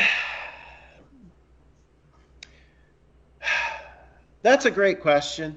For me, I'm not certain, particularly because of the way these samples were primed and that most of them were primed for human. I'm not sure that if there was anything interesting there that it would be recoverable at this point. And I think that is unfortunate, because I think that's a lot of where trust was broken with the amateur Bigfoot investigator community, because I think a lot of people feel like they sent their best samples to Melba Ketchum and she destroyed them, and now there's nothing to show for that work. Sure. They sent in what they had. They were the ones beating the field, so to speak, running around looking and getting these samples. And then they submitted them, and they almost feel like they were a wasted sample. Mazza not even sent them in. So Darby, okay, so if I send you, I walk up to a Bigfoot, pluck a hair off him, send it to you, what's the first thing you're going to do? The first thing I'm going to do is fall over, because I've never had anybody tell me they've plucked one off the Bigfoot. Yeah, but I'll be lying. You totally failed. So Well, that's what I'm working on right now. Is this is something that when I first came to looking at this Sasquatch Bigfoot question many years ago, I was thinking, these are really intriguing questions. It didn't take long for me to think, this is not just people making up stories or thinking they saw the boogeyman. There's some real, there are people here with real curiosity and real good reasons for being curious about this subject. And we're at a good point in time right now because scientists are kind of getting back around to thinking about what native communities, what ordinary people might know that we should be looking at. Scientists are wanting to make more direct connections with the public that they serve instead of just operating off in a lab in a white coat somewhere and counting on the journalists and the engineers to take the science out to the masses. They want to have more of a relationship there. So that makes sense. Yeah. So I've been leveraging that to say, look, I mean, honestly, the almost as soon as I got into having even basic relationships with folks in the Bigfoot community, if you will, one of my first experiences was being invited to speak at a Bigfoot conference as an academic. And as someone who wasn't going to speak about Bigfoot, but rather speak about how institutional science works. And I had over 300 people show up in a rural mountain community to hear me talk about institutional science for an hour. And they were rapt the whole time. Well, sure. I can understand why, because how can you hope to submit scientific samples if you don't understand science? You see what I'm saying? I mean, they have to be able to collect it competently and get it turned into science, but the best way to do that is to understand the science that you're after. But I want to go back, Darby. We can talk about this more, but so I give you a sample, and before I give you that sample, I'm going to make sure it doesn't match black bear. I'm going to check all sorts of things. I'm going to make sure it has no medulla, tapered end. It's got the right scaling, human-like scaling, which we've, kind of systematically determined, even though it's anecdotal. And then I'm going to give it to you once I've vetted it the best I can. Yes. What are you going to do with it? I'm going to trust but verify, Doug. And the first thing I'm going to do is I'm going to have my colleagues who are expert in microscopy look at this under the microscope. Okay. Make sure this isn't a match for a known species. Right, like a fox. Make sure this is actually hair and not some other type of fiber. And only then, and this is, and so I've been talking with colleagues about this. I've got colleagues lined up now to help me with this work. Wonderful people. And we're not quite ready to launch into saying, hey, send us samples right now, but we're going to be there very soon. I've got at least one colleague who is just a world-class geneticist who is very excited to partner on this. I think I'll actually have another one joining in this week. Hoping, knock on wood, we're sitting down tomorrow to talk this over and start to work up this project. But the idea is that if samples pass muster, look interesting, or at least look anomalous after those first things, then we're going to move on to genetic testing. And for once, maybe for the first time, other than the few samples that Brian Sykes did, we've got somebody who, wow, really knows how to do this work, and is really excited about it.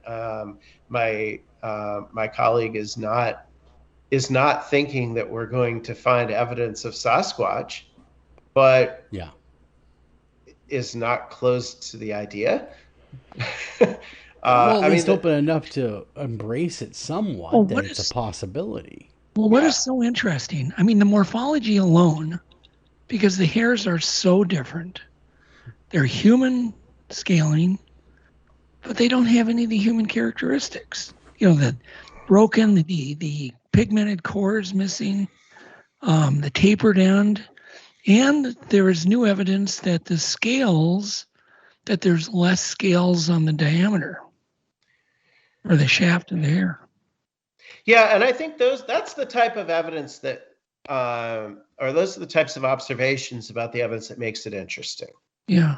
And makes it worth looking into further. But those things on their own only go so far. Right. And I think that's the other thing, is where we're at with our ability to do genetic testing.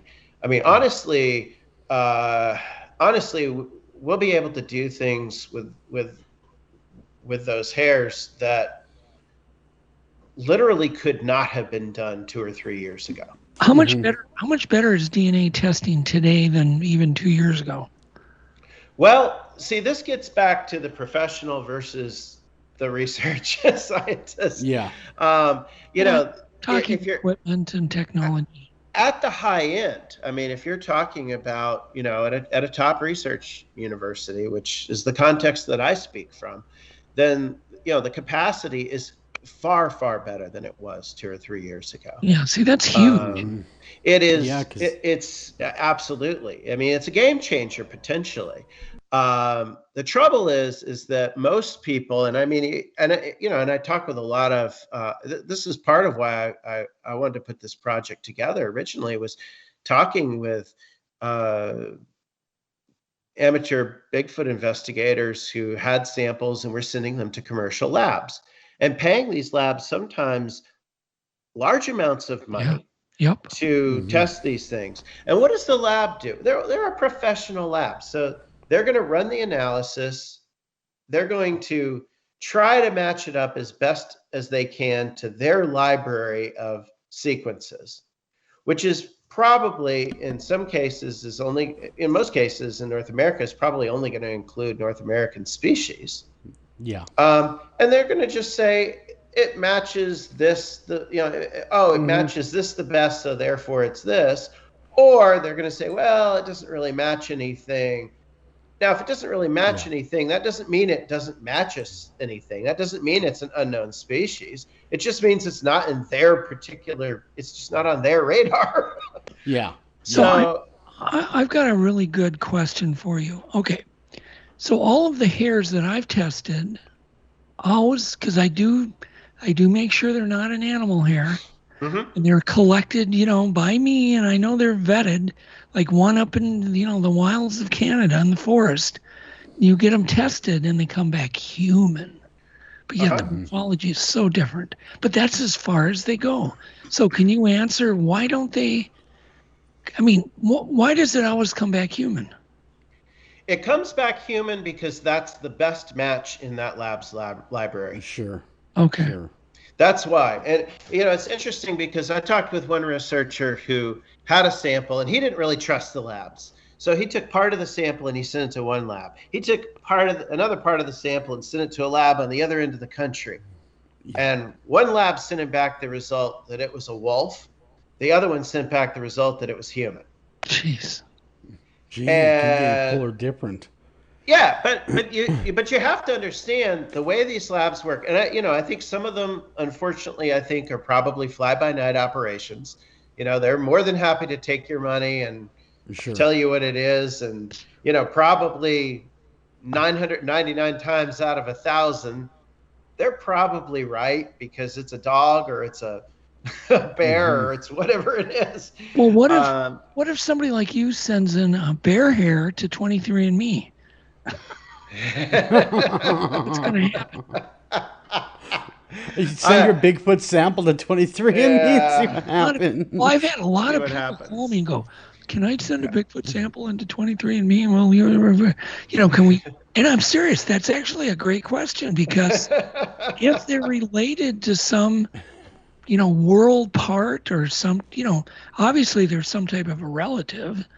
Mm-hmm. Would that show anything? And what would happen also, in the same token, if you knew you had a bear hair, plucked it off a bear, sent it into 23andMe, what are they gonna say? Well, sure. So it's two questions. I don't know, because I'm not familiar enough with 23andMe's testing methods and methodology. I will say that, they're going to be in the same position as any commercial lab where, they're used to looking at human DNA. So they're going, when they do a 23andMe test, they're going to be doing essentially what most of the labs in the Ketchum study did, which is they're going to prime this for human. So if there's any contamination there, they're going to find it. It's going to come back as human for sure. They're also going to only look, the thing that you have to understand is that as humans, most of our DNA is the same as one another. Mm-hmm. Like 99 point some really high number. Not percent. What? Joel and me, our DNA is completely different. Well, 9% different. Well, yeah. But I'll tell you, your DNA is still probably 40% the same as a banana. Yeah, that's true. There you go. So that's the thing, is that 23andMe is only going to look, they're only going to look at those sequences that are known to distinguish different human populations and lineages. Yeah. But is there any value in sending a Bigfoot hair to a lab that specializes in human-defined lineage? I'm not talking about 23andMe, but you know what I mean. A good lineage DNA lab. I don't think so, because unless if we knew that, if it comes back, for example, from Asia, that's where I would expect it would come back Asian. You're not going to get a good result though, because we don't know. You don't know what it is. They're looking for things that, if you knew, for example, if you had a Sasquatch hair and you knew that Sasquatch was human, was Homo sapiens, which is, of course, got to be one of the possibilities on the table. I share 99% of my DNA with a chimp, so. Yeah, so. That's true. So, again, I don't, it would probably depend on the lab, but for the most part, they're not going to necessarily get the result that you're looking for. And it's a waste of a sample. I would much rather, if somebody's got a sample that they think is a Sasquatch, they really have good reason to believe that. I'd much rather them send it to me. In the months to come than waste it on one of those labs. Darby, but my question specifically, is there a benefit to find the lineage, the human lineage?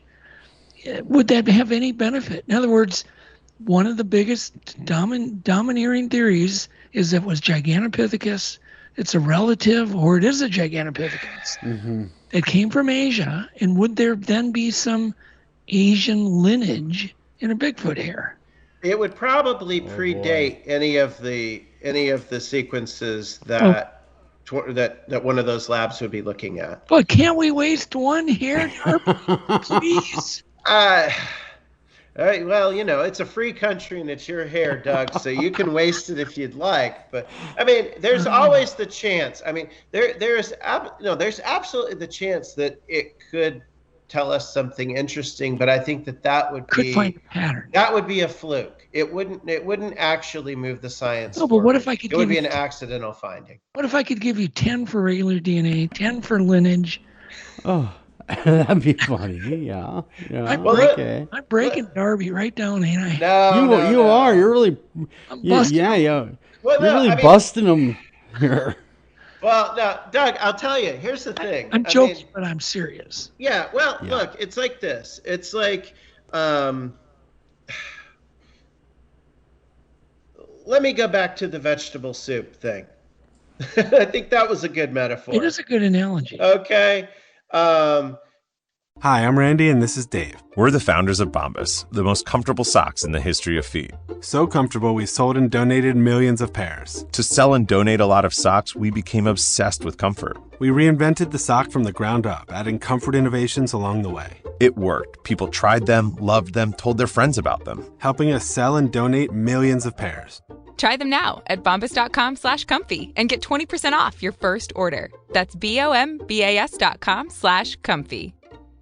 Deloitte is the world's largest professional services network, and there's a reason for that: consistency. But how does a giant global company provide consistency? Easy. With ServiceNow digital workflows, they connect all 300,000 plus of their professionals on a single platform, the Now Platform. So, whether someone works in Indonesia, Mexico, or any other of the 148 countries they operate in, ServiceNow helps Deloitte perform their work from a common and connected place. They can leverage the same powerful tools they need to adapt to changing markets and get the same proactive support they need to thrive. And with ServiceNow workflows for IT, Deloitte can easily consolidate and scale their technology so professionals can access it wherever they are. So, how does Deloitte keep a consistently high standard for global clients? With ServiceNow workflows that keep a consistently high standard for global professionals. Whatever your business is facing, let's workflow it.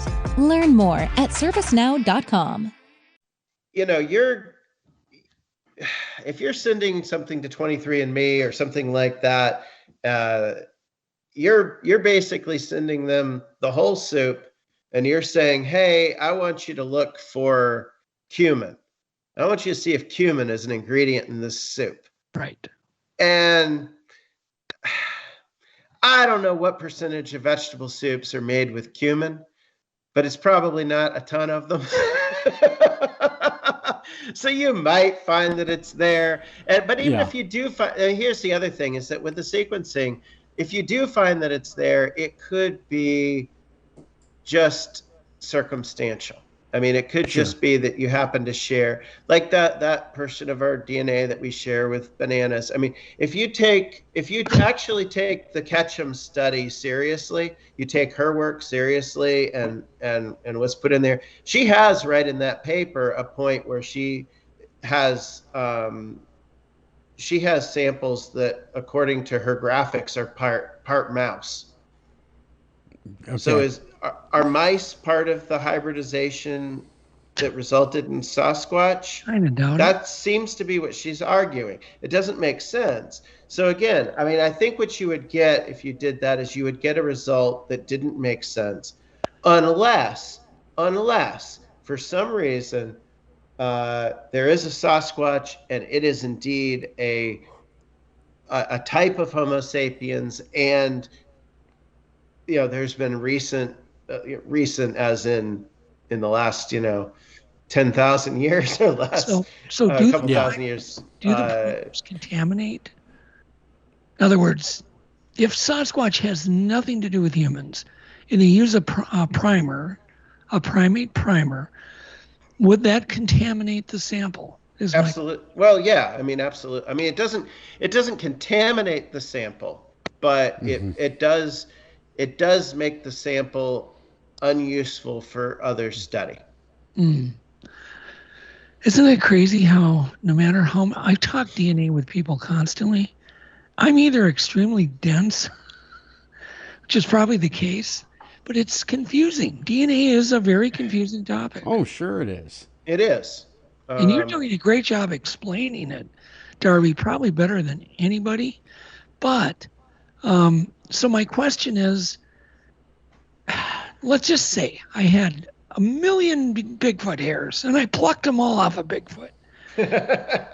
So we know they're vetted, right? There's a bald Bigfoot hanging around. You filmed me plucking them. So I don't know. It could have been CGI, Doug. Oh my God. And the Bigfoot is there to sign the paperwork alleging he's a Bigfoot. Yes, I hear you. Okay. So, but would there be value in looking then at lineage? to those people who are experts and going, oh yeah, this originated in Africa, or originated in Asia, would there be a value in looking for a pattern if we had that many hairs and we knew they were from a Bigfoot? Yes or no? It depends on what the Bigfoot is, where you look for that lineage. Oh no. So if the Bigfoot is human, then you can look at that. If a Bigfoot is more of closer to a gorilla, for example, then you have to look in a different direction. How much DNA do we share with gorillas, as an example? I don't know off the top of my head. I mean, it's a fairly high. It's a high number. It's in the 90s. Right. But you have to look at when we diverged from gorillas. Mm-hmm. And so you can't say look at a gorilla DNA in Africa and say, well, a gorilla in Africa is not going to be more closely related to a human in Africa than a human in North America, because it just didn't work that way. But what if Bigfoot is just a hairy human, right?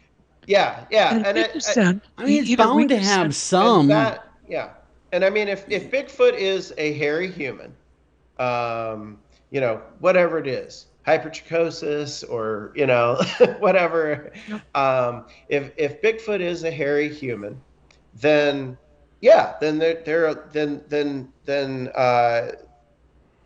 what we need. But the other thing we need to do is, because we're expanding our idea of in other words, we're adding a new human population to our understanding of what's human.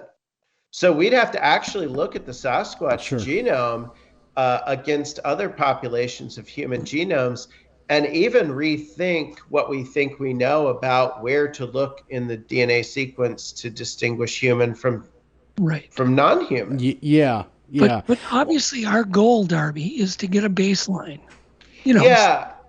Well, go, oh, this matches this baseline. Excuse me. But how do we get to that baseline, Darby? Well, I think how we get to that baseline, I mean, that's what I'm hoping, in the best of all possible worlds, in terms of finding a new species. Right. That's what we will do through this project that I'm undertaking with my colleagues, is that we will get, if we can get X number of samples, and I don't know what X is, if it's 1, if it's 3, if it's 100, but if we can find these samples that are genetically different than any known species, and yet genetically similar to one another, then we've got evidence that there is something out there that is leaving these hairs, that is leaving this physical evidence, that is one unknown thing, or maybe more than one unknown thing. Maybe we'll find 2. I don't know.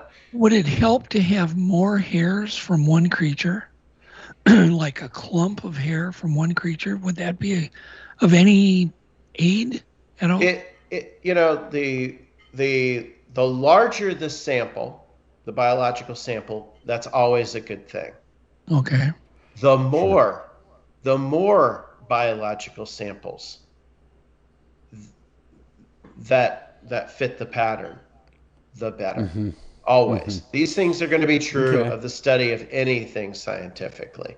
So, Okay, so, Darby. Go ahead. You have Doug's hair in your hand. Not his hair, but the hair he plucked from the Bigfoot.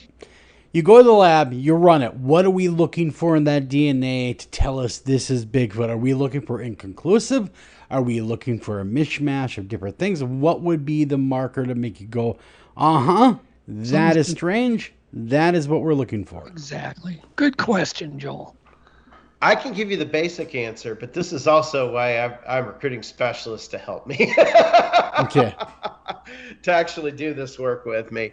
What I do is, and a lot of, Doug, I thank you for saying that you think that I'm very clear and well spoken on these things. I try to be. The role that I play is to actually, I'm always with all of these wonderful people. I'm always the person who knows the least about anything, but the most about everything.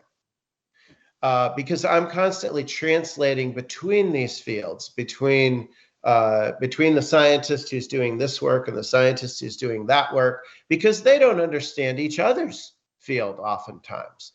And they need to figure out how they can work together. And so that's what I do, is I connect them. I bring them together. So I rely on these specialists to tell me, what does this mean? How do we do this? I know that these are the right colleagues to work with, though, because of their attitude and their expertise. And, but the basic answer to that is, best case scenario for people who want to discover Sasquatch, right? That's what you're asking me, right? What do we want to see? Again, we want to see something that is just different enough and consistent enough across samples, but just different enough from anything known. And probably, ideally, what we should be able to do is actually run a full genome. Hopefully, that always depends on the quality of the samples. Which is why the more hair, and particularly the more recent hair, the better. And that would be the idea. We'll see where it fits, what it's close to, how it differs from things, and that'll give us an idea of where this might fit. If we find that, and it truly is an anomalous species, then it'll give us an idea of where it would probably fit. So you're gonna run it against every genetic bank that you can get your data into. Oh, absolutely. So you'll compare it to literally everything. Well, yeah, everything that's worth comparing. That'll be the interesting thing is that. Well, we don't want you to compare it to an amoeba. Yeah. Well,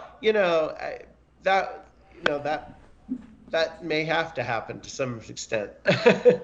So the answer, Darby, and I don't mean to cut you off or anything, is we're looking for something that fits but doesn't quite fit. Something that's there but not quite there. We're looking for the unknown, basically, and it has to be staring us in the face. Yeah, and it has to be an unknown that's consistent.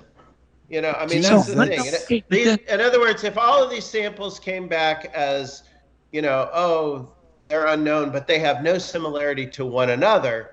Yeah. That's just noise. You don't know what that is. Did we discover 500 different species that are unknown, or are these, 500 degraded samples? But if those samples, if a sizable number, whatever that number is, 3, 30, 300, I don't know. This is where it's difficult. Is what's the level at which you need to find that to really get the interest? Yeah. Really get the interest of scientists beyond the core group. And I don't know what that number is, but I wouldn't be surprised if it were very small, if those consistencies were truly there. Mm-hmm. So the key is to study the data that doesn't match. Correct. Yes, and again, what I would be hopeful from the standpoint of perhaps finding an unknown species is that these samples will be genetically consistent across the anomalous samples.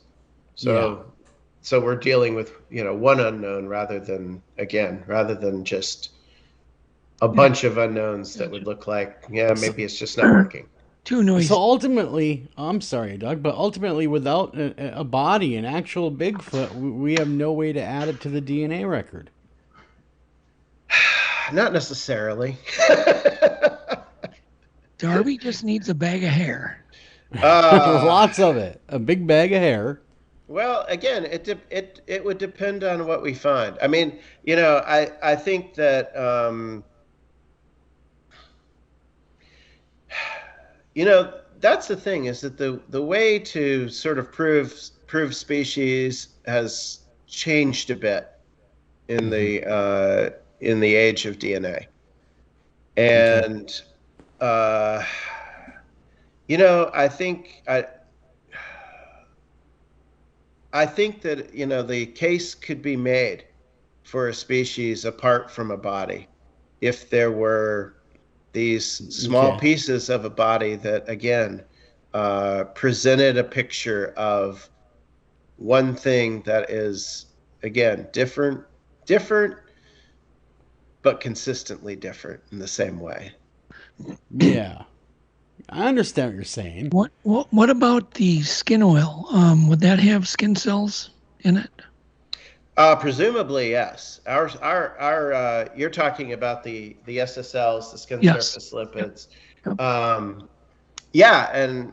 Yeah, I mean it should, and that's something that we would like to look for. How many skin cells would you need, do you think, to get a sequence?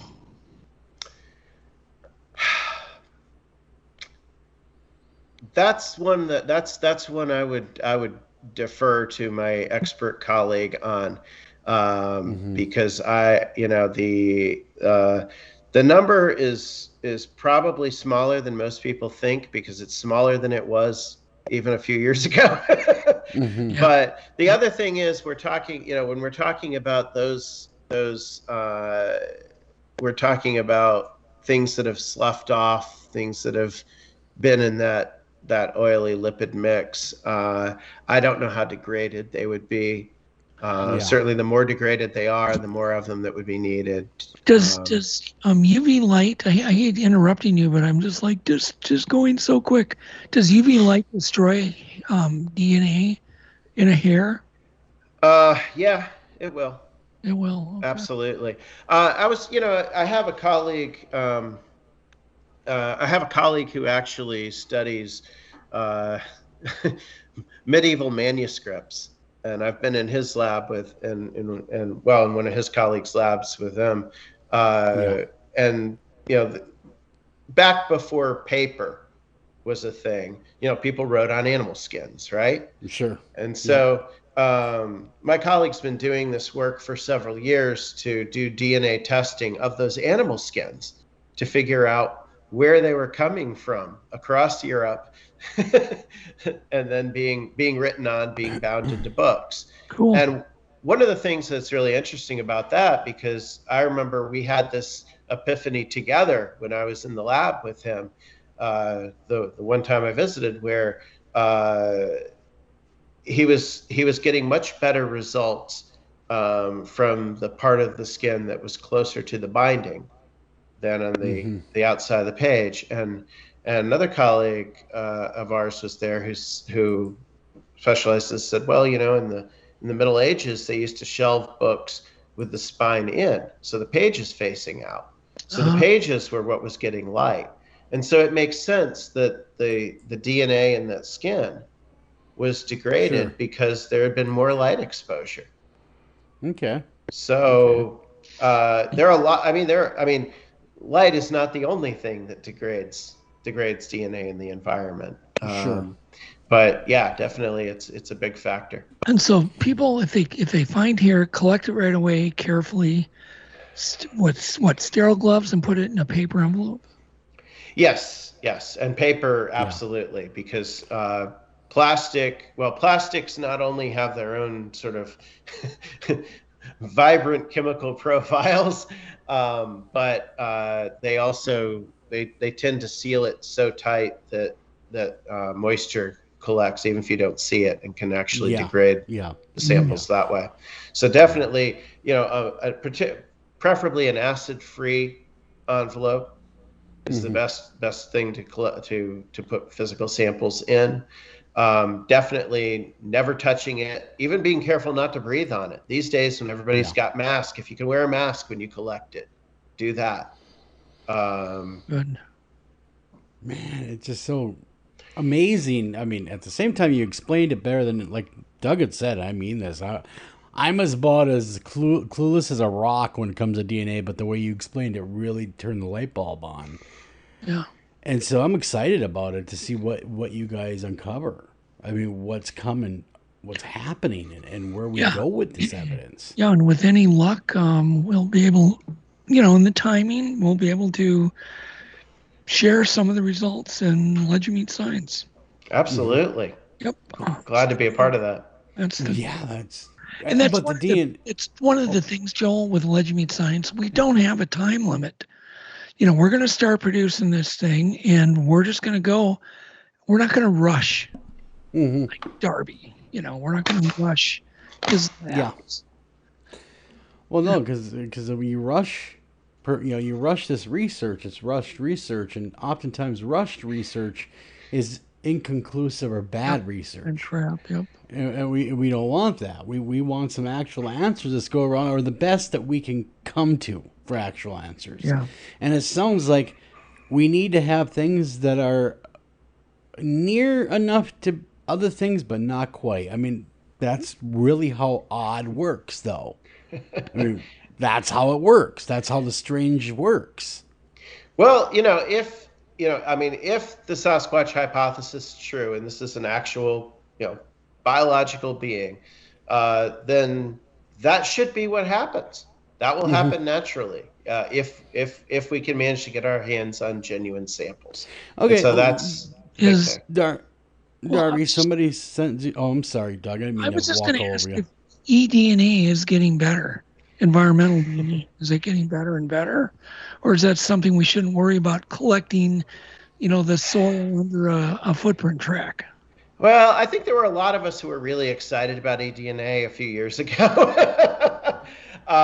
And I think it's coming along, but it's coming along at a very slow pace. And right now, eDNA is very good at that question that I was talking about of finding a known species. Okay. So if you want to take a sample and you know exactly what sequence to look for in that, then wow, it's a great technology. But since we don't have the Sasquatch genome, we don't know what to look for. eDNA is kind of a shot in the dark right now. Joel? Hopefully that'll change. I was actually just about to ask about the eDNA. Oh. And you beat me to it. So, how that would be working, if that would be something worth pursuing. And Darby, have you had any of your own experiences with a Bigfoot, or something that you thought, whoa, that was interesting? Oh boy, how much time do we have? 3 minutes. Now, I will say it's interesting because even in the few years that I've been involved with this, I try to get out into the field with the amateur investigators. I've tried to see how they work and what their methods are for collecting potential evidence. And I will say I've had some interesting experiences in the field that are consistent with a Sasquatch hypothesis, but nothing that nothing that smacked me in the face. Although I did find a pair of apparent trackways when I was out in the woods with a couple of folks in eastern Kentucky a couple of years ago. And I have I can put a normal explanation to that if I really, really want to stretch and put on my capital S skeptic hat. But unless a couple of the University of Kentucky ball players were out doing parkour in the woods, I don't, it's not likely that what I saw can be explained. So these are things that keeps me going. I mean, that keeps me I was gonna curious. say that just furthers your resolve. Have you want to get to the bottom of it? Rock throwing or heard any weird sounds? Whoops. I have never heard any weird sounds. Okay. I did actually experience what may have been a rock throwing one time. Mm-hmm. It was again that's one of those experiences where I say, I have a really, really difficult time putting a normal explanation to it, but it's not enough that I can say, oh yeah, that was a Sasquatch. Now, if I find next year that Sasquatch is, or next year, or however many years from now, we do these tests, we find that Sasquatch is indeed this actual biological species out there. I'll go back and I'll reevaluate that experience and a few others, and I'll have to conclude that they were probably Sasquatch experiences. But I'm not ready to go there yet. I would love to have you, Darby, if you're willing. I'd love to have you back on and maybe shift gears and go into other areas of the strange and get your thoughts on that kind of stuff too. Love to have you back on. Certainly, be happy. But unfortunately, went too quick, Joe. Yeah, it did. It went way too quick. Yeah, we'll guys, definitely have you back on soon, like September. Yeah, it's a great time. Darby, what's the website people can go to connect with you and look at some of the stuff and maybe reach out to you if they have samples? Yeah, well, I tried to make it easy for folks, so they can go to DarbyOrcutt.com, and from there they can link up with all the places that I'm currently online. There'll be a lot more coming very soon with regard to this project. The other thing that's been hard is, because the subject is so taboo, one of the things that I am trying to do, to protect my colleagues, especially, is to do a little bit of fundraising here at the start. Just so that, as a public university, we can at least be honest and say we're not using public funds to study Bigfoot. Yeah. At least yet. Now, if we can really get this established as a field that is worth, if we can really show that this is worth investigating more, then more people are going to get on board. Exactly. But Darby, unfortunately, like I was saying earlier, we are out of time. Doug, we got to sign off, man. So for myself, of course, Joel over here, and Mr. Doug Hajicek, we're signing off. But guys, take care of each other, love each other. Hey, make sure you get those samples in. You got Bigfoot samples. Darby wants those samples. We got to all come together on this as a community and further the field and the answers. Till next time, guys.